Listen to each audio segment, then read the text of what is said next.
অসমবাসীক মই শুভেচ্ছা জনাইছোঁ। আৰু আপোনালোকে জানে এইটো পোষ্ট বিহু চেলিব্ৰেশ্যন। আমাৰ ইয়াতে বহুত অসমৰ প্ৰায় 70% ষ্টুডেণ্টে পঢ়া শুনা কৰে আৰু আমাৰ ষ্টুডেণ্টে যেতিয়া চেলিব্ৰেশ্যন আহে চব ঘৰত গুচি যায়। সেইকাৰণে ঘৰত চেলিব্ৰেশ্যন কৰা আৰু ইউনিভাৰ্চিটি চবত মিলিজুলি বিভিন্ন কমিউনিটিৰ মানুহৰ লগত চেলিব্ৰেশ্যন কৰা এই কালচাৰটো আমি ইয়াতে ডেভেলপ কৰিছোঁ যে এই চেলিব্ৰেশ্যনৰ মাজেদি আমি এজনে আৰু এজনক চিনি পাওঁ।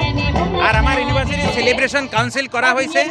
সেইকাৰণে যিমান মেজৰ চেলিব্ৰেশ্যন বিভিন্ন কমিউনিটিৰ আছে আমি আমাৰ ইউনিভাৰ্চিটি ভালকৈ পালন কৰি আছোঁ যাতে ষ্টুডেণ্টে ফিল কৰে this is our second home.